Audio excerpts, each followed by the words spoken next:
Introducing the Medieval Family Trust and Poison Prevention Starter Kit.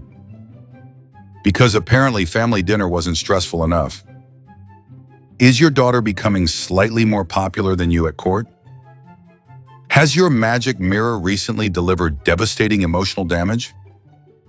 Are you experiencing symptoms of uncontrollable jealousy, royal rage, sudden organ requests, extreme mirror-related emotional breakdowns? Thoughts like, how dare this 7-year-old exist? Then you may suffer from advanced medieval queen syndrome. And now there's help. Introducing the Medieval Family Trust and Poison Prevention Starter Kit. Everything today's emotionally unstable royal household needs. Inside you'll receive the official royal mirror filter. Simply activate delusion mode in here. You are still absolutely crushing it, Your Majesty. Nobody is replacing you. Please stop trying to murder family members. Amazing. The Judas Apple Tester. Never accidentally poison dinner again. Just hand the apple to your least trustworthy noble cousin first.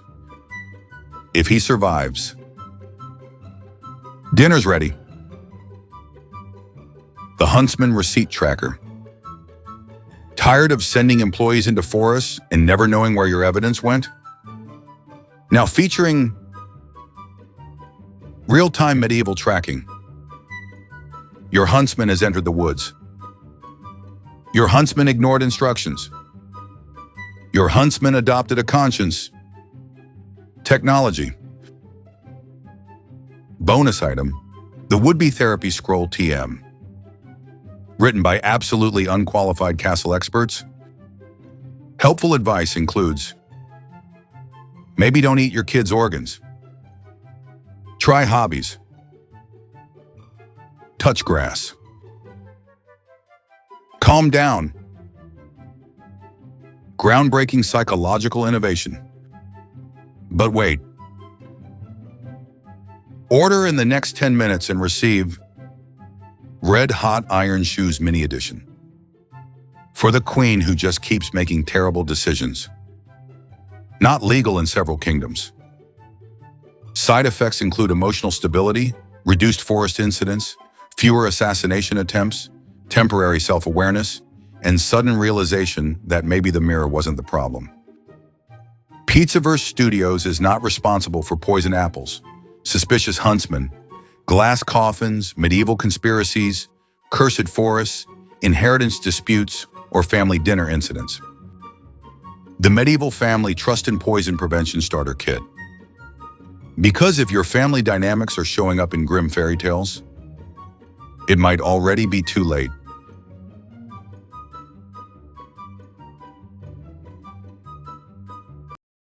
Viewer discretion is advised. This documentary contains historical discussion, folklore analysis, medieval nightmare fuel, symbolic interpretation, dark history, and enough family dysfunction to make a royal therapist quit immediately. Before anybody runs to the comments section screaming, "You ruined Snow White!"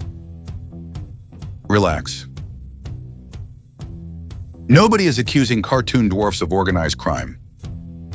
Nobody is suggesting enchanted mirrors operated medieval intelligence agencies. Nobody is claiming woodland animals tampered with evidence. This documentary is intended for commentary, historical discussion, satire, analysis, and entertainment purposes. Some claims discussed involve folklore scholarship and interpretations surrounding historical source material. No formal accusations. No enchanted indictments. No lawsuits from forest kingdoms. Now, unfortunately, we begin. Pizzaverse Studios. Palermo Productions. Original documentary. Snow White. The fairy tale that was really a warning. Written by Bambi Palermo. Narrated by Vincent DiPrio. Edited in the Tommy Stiggs Social Club at 4 a.m. with lots of espresso. Do you think you know Snow White? The jealous stepmother. The magic mirror. The 7 dwarfs. The poisoned apple. But the fairy tale you've been told is a lie that's been cleaned up over hundreds of years. The original story wasn't written to entertain children. It was written to warn them about a danger so real and so terrible, people couldn't speak about it directly. Today we're uncovering the disturbing truth hidden in Snow White's story. The mother who became a stepmother. The version the Brothers Grimm first collected wasn't about a stepmother at all. In their original 1812 manuscript, the woman who orders Snow White's death, who demands her organs be cut out and delivered as proof, who then boils those organs in salt and eats them, believing she's consuming her own daughter's flesh. That woman was Snow White's biological mother. Picture the Grimms writing by candlelight in their study, carefully transcribing what elderly peasant women had whispered to them. On the yellowed page, in Jacob Grimm's precise handwriting, appears the German word, Die Mutter. Not stepmother. Not adopted mother. Not symbolic mother. Simply, mother. The manuscript preserved today shows no hesitation. No correction. No crossed-out word. No note saying, "Whoa, maybe let's calm down a little here." Nothing. Because in the earliest version, this wasn't a misunderstanding. This was the story. And what follows gets significantly darker. This mother orders her huntsman to bring back her 7-year-old daughter's lungs and liver. 7 years old. Pause there for a second. Not 16. Not 18. Not an adult rival.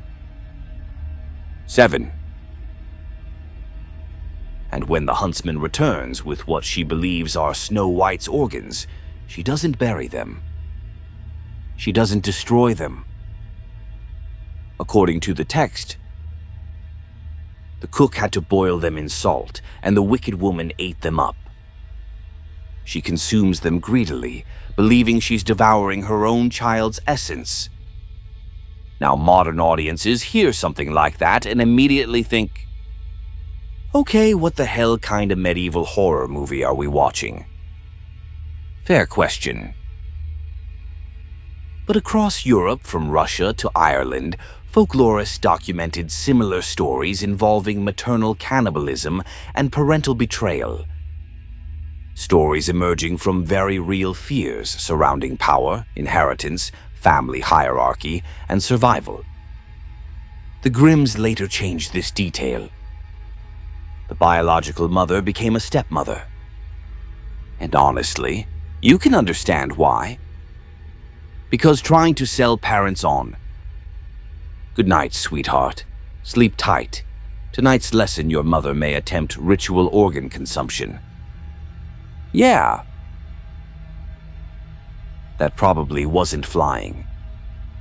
So the story softened. The edges got sanded down. The horror got repackaged.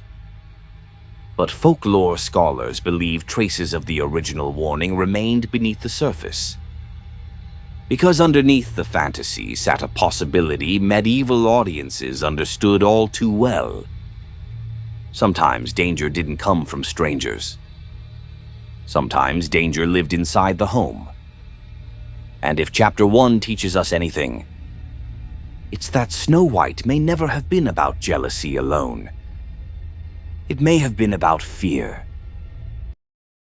beauty as a death sentence. But if the image of a mother devouring her own child's flesh wasn't disturbing enough, the horror doesn't stop at the family table. Because what the brothers Grimm captured may have reflected something much darker beneath the fairy tale. A world where daughters weren't simply children. They were assets, political pieces, pawns in games they never agreed to play. Consider the historical context medieval audiences would have immediately understood. In the German territories where stories like Snow White emerged, young noble women could become instruments of alliance. Their marriages carried land, influence, status, and power. Beauty wasn't simply beauty. Beauty was currency. And here's where things become genuinely unsettling. When a young daughter's beauty began surpassing her mother's, it could shift the balance of influence inside households. Because a mother's social power often depended upon her ability to broker relationships, maintain alliances, and control access to powerful families. Suddenly, the daughter wasn't simply family. She became competition. And once power enters the room, human beings have a habit of becoming absolutely unbelievable. History has shown people betraying brothers, kingdoms collapsing, fortunes disappearing, and entire wars beginning over status and inheritance. Human beings have done horrifying things for less. Now think back to the mirror. Modern audiences hear, "Mirror, mirror on the wall." Cute, harmless, magical. But medieval listeners may have heard something entirely different. Because elaborate mirrors in noble households weren't ordinary possessions. They were symbols of wealth, status, power. Objects expensive enough to separate social classes. The ability to maintain one's appearance wasn't vanity alone. It was tied directly to survival, position, influence, authority. So when the mirror announces, "Snow White is the fairest of them all," it isn't giving a compliment. It isn't handing out participation trophies. It isn't saying, "Congratulations, everybody's beautiful in their own special way." No. The mirror is announcing a transfer of power, a public declaration, a sentence. Someone is rising, someone is falling, and someone has just been marked for death. Suddenly, the queen's reaction stops looking like irrational fairy tale madness and starts looking like panic. Not because Snow White was prettier, because Snow White represented replacement. The younger generation arriving, the old order fading, the fear of becoming invisible. And if this interpretation is correct, then Snow White wasn't simply being hunted because of beauty. She was being hunted because beauty had become power. And power has made people do things far scarier than fairy tales ever could. The huntsman, the organs, and the warning. By now, the story already feels less like a fairy tale and more like a coded crime report. Because once Snow White is marked for death, the queen doesn't simply order her removed. She gives specific instructions. Bring back the lungs. Bring back the liver. And modern audiences usually hear that and think, okay, medieval Germany was apparently doing side quests straight out of nightmare fuel. But medieval listeners may have heard something very different. Because in German folklore, organs weren't simply pieces of the body. They carried symbolic meaning. The lungs were often associated with breath, life, vitality, the essence of youth itself. And the liver was believed by many traditions to house emotional and spiritual force, the center of vitality, the place where life and identity lived. So the queen wasn't simply demanding proof of death. According to darker interpretations of the tale, she wanted more than that. She wanted possession, consumption, transfer. Because if you believe another person contains something you lack, beauty, youth, power, life itself, then destroying them isn't enough. You want to absorb it. Take it. Keep it. And suddenly the horror shifts. Because this isn't about murder anymore. It's about replacement. The queen doesn't merely want Snow White gone. She wants Snow White erased. Completely. Body. Identity. Future. Everything. And maybe that's why the image feels disturbing even now. Because beneath the fairy tale mechanics sits something deeply human. Fear. Fear of aging. Fear of losing power. Fear of being replaced. Fear of becoming invisible. The Brothers Grimm may have wrapped these fears in symbols and folklore, but symbols survive because they recognize truths people struggle saying out loud. And underneath all the organs, mirrors, and forests, Snow White begins revealing something darker. This was never really a story about magic. It was a story about what happens when love turns into possession. But Snow White survives. At least for now. Because what waits in the forest isn't safety. It's something much stranger. The dwarfs weren't what you think. Snow White escapes. But here's where the story changes in a way modern audiences rarely stop to think about. Because Snow White doesn't flee to safety. She doesn't arrive at a castle. She doesn't find a rescue party. She doesn't stumble into a magical support group with free therapy and emotional healing. No. She enters the forest. Alone. And eventually she discovers a small cottage occupied by 7 dwarfs. Now modern audiences picture cheerful little guys singing songs, whistling through forests, and operating what appears to be the most OSHA-violating mining operation in animation history. But some folklore historians point toward a darker possibility hiding underneath the image. Historical records from mining regions during the 16th and 17th centuries describe extensive child labor communities.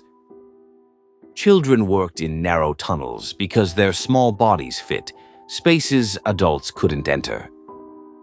Small bodies. Tiny shoulders. Bent spines. Coal dust. Darkness. Children disappearing underground before sunrise and returning long after daylight had vanished. Some accounts describe communal living arrangements hidden near forests and mining settlements. Places where survival mattered more than comfort. Places where people simply tried to make it another day. And according to certain interpretations, medieval audiences may have recognized something beneath the fairy tale imagery immediately. Not magical creatures. Not enchanted little men. Workers. Children.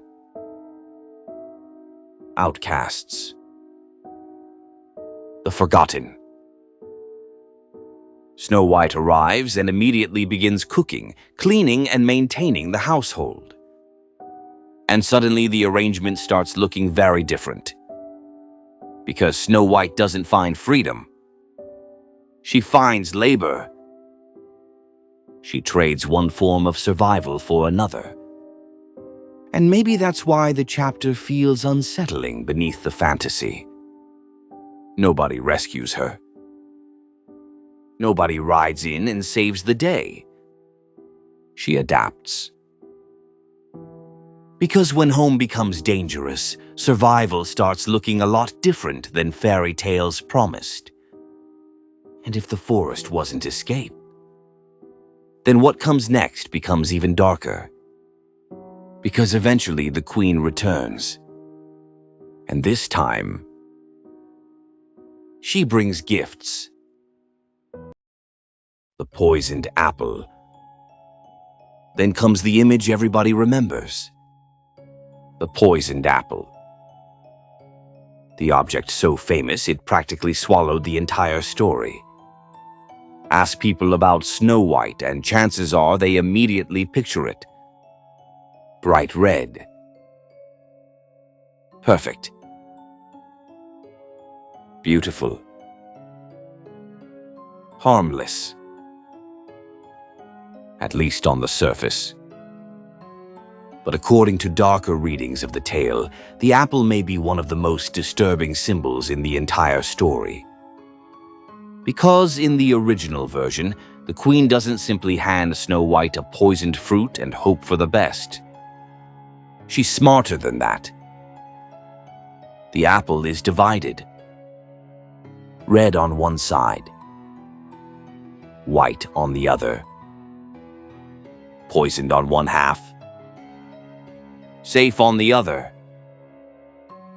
The queen herself eats the untouched portion to prove it isn't dangerous. And Snow White watches. Because trust is the weapon, not the poison. Think about that for a second. Snow White doesn't eat the apple because she's foolish. She eats it because someone she should fear presents herself as safe, as familiar, as trustworthy. And suddenly this stops feeling like fantasy. Because everything in Snow White operates through doubles. The mother who should protect but destroys. The gift that should comfort but kills. The home that should provide safety but becomes danger. Nothing arrives as it first appears. Everything wears a disguise. Everything smiles before it bites. And maybe that's why children instinctively react to this scene. Because beneath all the fantasy mechanics sits a lesson people recognize immediately. Danger rarely announces itself. It doesn't kick the door down, screaming, "Hello there, I am clearly the villain." Life would actually be much easier if it worked that way. Instead, danger often arrives smiling, holding gifts, speaking softly, pretending to care. The queen understands that. And that's what makes her terrifying. Not the poison. Not the apple. Not even the disguises. It's patience. Calculation. Manipulation. Because according to some interpretations, the apple was never really about food. It was about betrayal. And with a single bite, Snow White falls. Not asleep. Not gone. Something worse. Suspended. Frozen. Trapped between life and death. And waiting for her beneath glass is one of the most haunting images in all of folklore. The glass coffin. And now we arrive at the image that changes everything. Snow White beneath glass. Perfect. Beautiful. Untouched. Frozen somewhere between life and death. Even people who barely remember the story remember this image. Because something about it feels wrong. Not fairy tale wrong. Not spooky bedtime story wrong. Deep wrong. The kind of wrong your brain notices before you can explain it. Because instead of burial, instead of grief, instead of letting her rest, Snow White becomes a display, an object, a spectacle. And according to darker interpretations surrounding medieval traditions, the glass coffin wasn't simply fantasy. Among noble families, transparent burial displays sometimes served practical and symbolic purposes. Proof. Proof that a person was truly gone. Proof of succession. Proof of inheritance. Proof that no rival claims remained. And suddenly the symbolism becomes much darker. Because Snow White isn't treated like a child. She becomes evidence. Evidence that a transfer of power has occurred. Evidence that a story has ended. Evidence that somebody else's future can now begin. And that's horrifying.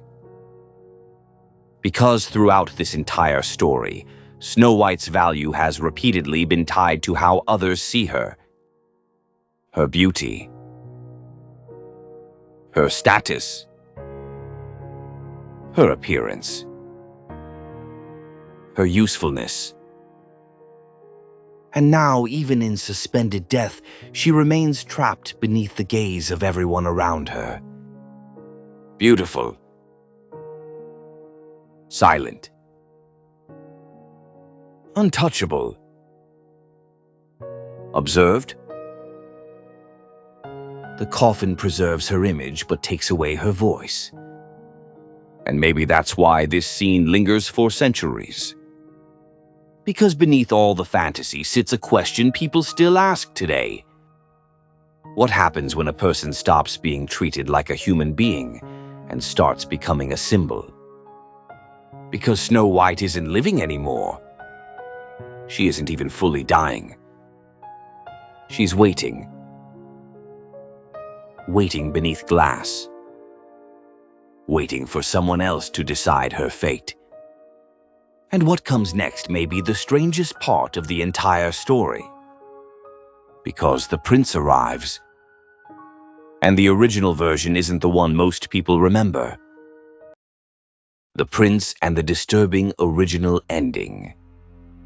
Now here comes the part Disney quietly escorted out the back door and told never to return. Because most people remember true love's kiss. The music swells. The birds sing. Everybody cries. Roll credits. Simple. Except that isn't what happened in the earlier Grimm version. Not even close. In the original telling, Snow White isn't awakened by romance. There is no magical kiss. No cinematic rescue. No orchestra exploding in the background while woodland creatures suddenly become relationship counselors. Instead, a prince becomes fascinated with Snow White while believing she is dead. Yes.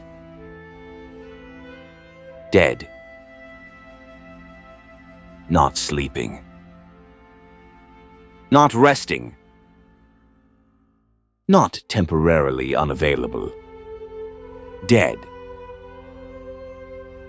Yes, I'm saying what you think I'm saying, Ted Bundy stuff. He sees Snow White preserved beneath glass and becomes so captivated by her appearance that he asks the dwarfs to give him the coffin. And suddenly everybody watching goes, "Hold on, excuse me, what?" Because the story just took a very uncomfortable left turn. Yes, the story suggests he's a necrophile. I know, creepy. Hey, don't blame me, I didn't write Snow White. The prince has servants carry the coffin wherever he travels. Then during one journey they stumble. The coffin jolts. The piece of poisoned apple lodged in Snow White's throat dislodges. She coughs. Breath returns. And Snow White awakens. Not because of love. Not because destiny intervened. Not because magic conquered evil. By accident. Pure accident. And once again, the story reveals something strange beneath the fantasy. Because in many darker interpretations, Snow White wasn't a story about rescue. It was a story about survival. Survival through chance. Through endurance. Through simply making it long enough for fate to shift. The later versions softened this ending dramatically. Because let's be honest here, there was absolutely no universe where animated bluebirds and cheerful songs were going near the original version without several executives having immediate heart palpitations. So a kiss replaced discomfort. Romance replaced ambiguity. Fantasy replaced horror. But traces of the older story still remain. And beneath them sits one final realization. Snow White was never really waiting for a prince. She was waiting to wake up from a nightmare. But the story isn't over yet. Because medieval audiences believed evil deserved something modern, fairy tales rarely give anymore. Punishment. Red-hot iron shoes. And now we arrive at the ending modern versions almost completely erased. Because after everything, the jealousy, the murder attempts, the disguises, the poisoned apple, the queen's crimes finally catch up with her. And what happens next sounds less like a fairy tale and more like something dragged directly out of a medieval courtroom. At Snow White's wedding, the queen is invited to attend. She arrives believing she's walking into celebration. Instead, she walks into judgment. And waiting for her are a pair of red-hot iron shoes. Not symbolic shoes. Not decorative shoes. Not magical punishment shoes delivered by enchanted woodland union workers. Actual iron shoes. Heated until they glow. And then she is forced to dance. Dance until she collapses. Dance until she dies. Now, modern audiences hear that and immediately think, "Okay, hold on, this escalated fast." But here's what makes this disturbing. To medieval listeners, this wasn't fantasy. Punishments involving heated metal and public spectacle existed in various forms throughout parts of European history. Justice wasn't always private. Sometimes it was theatrical, public, designed to send a message, designed to make examples. Because medieval punishment wasn't simply about consequences. It was performance. The community watched. The community remembered. And according to interpretations of Snow White, the queen's fate represented something bigger than revenge. Her crime wasn't merely jealousy. It wasn't vanity. It wasn't anger. It was the destruction of the natural order itself. A mother turning against her child. Protection becoming predation. Love becoming violence. The person meant to guard life becoming the source of danger. And for audiences hearing this story centuries ago, that violation may have represented one of the worst betrayals imaginable. Because the fairy tale wasn't just saying, the queen was evil. It was saying, some lines should never be crossed. And if they are, justice eventually arrives. Even if it arrives wearing iron shoes. But hidden beneath all of this horror sits one final question. Why did the Brothers Grimm preserve this story at all? Because maybe they weren't simply collecting fairy tales. Maybe they were preserving warnings. The warning hidden inside the fairy tale. And maybe that's the part people miss. Because once you strip away the animation, the songs, the smiling animals, the polished castles, and generations of sanitizing one of the darkest stories ever told, you begin seeing something else. Something underneath. The Brothers Grimm weren't just collecting bedtime stories. They were legal scholars. Researchers. Collectors of oral history. People fascinated by preserving pieces of a world disappearing around them. And whether Snow White reflected historical events, symbolic warnings, social fears, or a mixture of all three, one thing becomes impossible to ignore. The story survived for a reason. Because beneath the poisoned apple, beneath the mirror, beneath the forest, beneath the glass coffin, people recognized something painfully human. Fear. Jealousy. Power. Control. And the terrifying possibility that danger doesn't always come from strangers. Sometimes danger wears a familiar face. Sometimes it lives inside the home. Sometimes the people meant to protect us become the people we fear most. And maybe that's why children instinctively feel something strange about Snow White.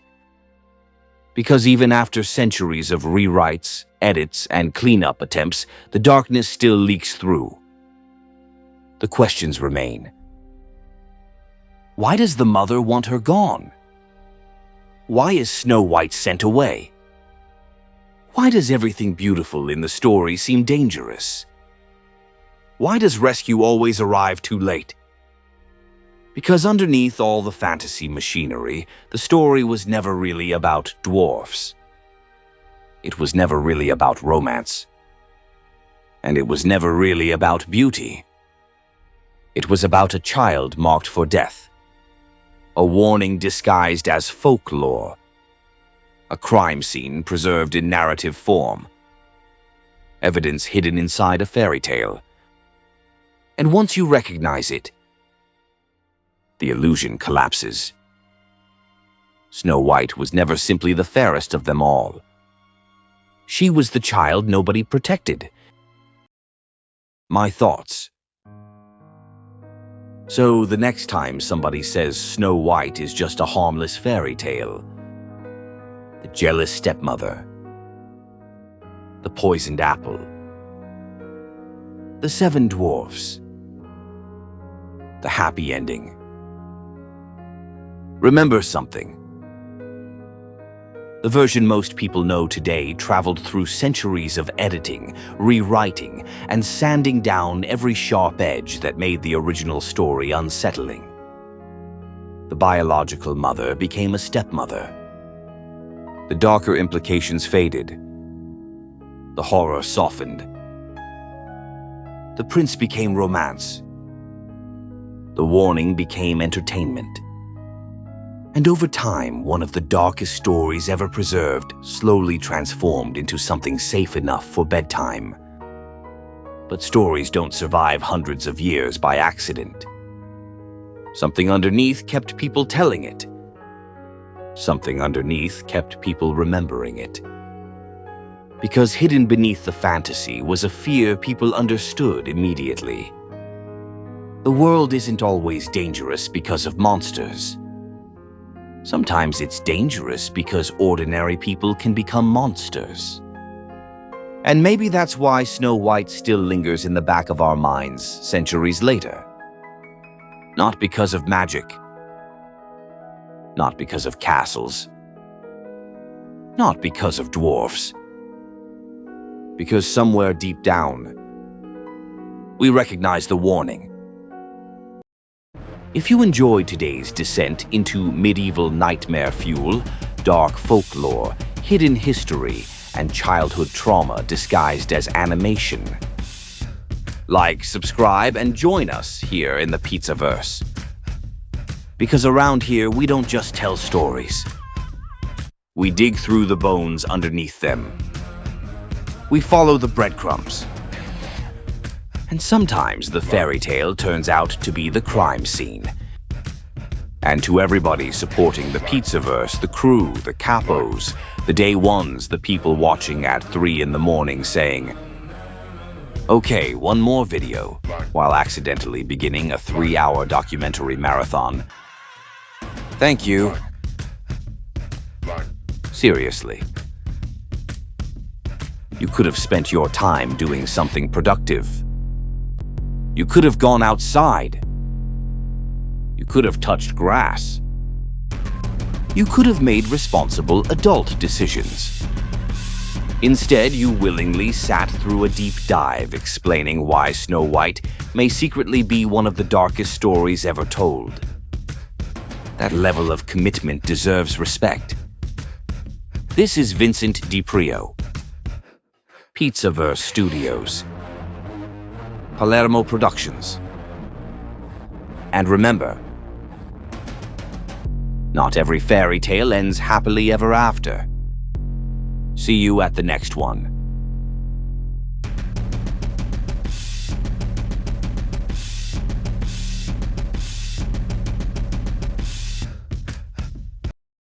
Tired of your Gomar ratting you out to the feds? Sick of your capo sweating you over that missing envelope? Or maybe you just need to sleep through a sit-down like it's a spa day in Sicily. Introducing Gonezo, the only sleeping pill approved by 3 out of 5 mob doctors and 1 very tired consigliere. 1 pill and bam, like you got hit with a blackjack behind Rocco's. But you wake up fresh, no bruises, no wiretaps, and no regrets. Real customer testimony. I took Gonezo before my arraignment. Woke up in Tijuana with a new name and a suitcase full of counterfeit 20s, 5 stars. Gino the Fork Abatacola. Now with our patented forget-about-it formula, Gonezo erases shame, guilt, and 3 to 5 hours of your last regrettable night at the Velvet Lounge. Warning, side effects may include sudden urges to flee the country, thinking you're bulletproof, marrying your Gumar's cousin during a blackout in Atlantic City. Ask your bookie if Gonezo is right for you, or don't. He's probably already on it. Gonezo, sleep like you ain't got priors.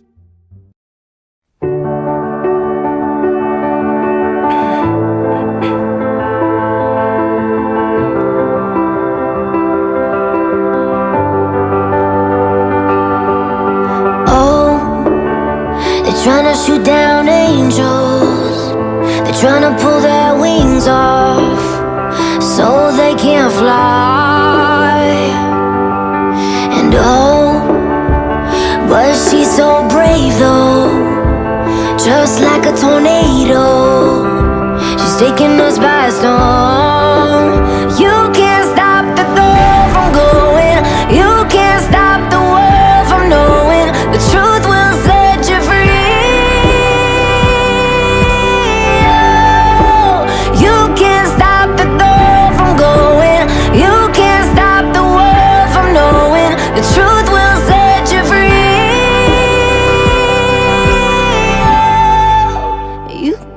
stop the girl.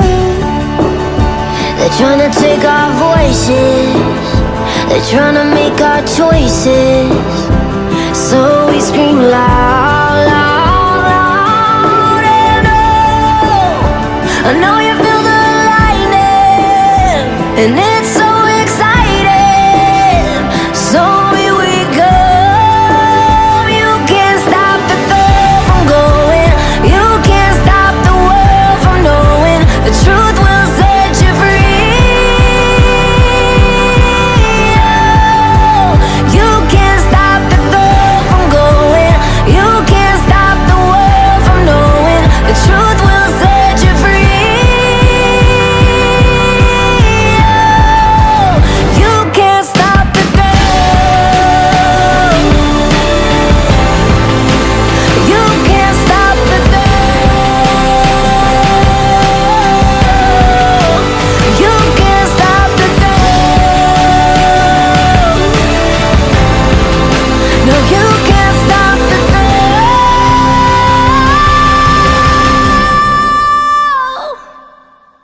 Oh, I know you feel the lightning, and it's so exciting.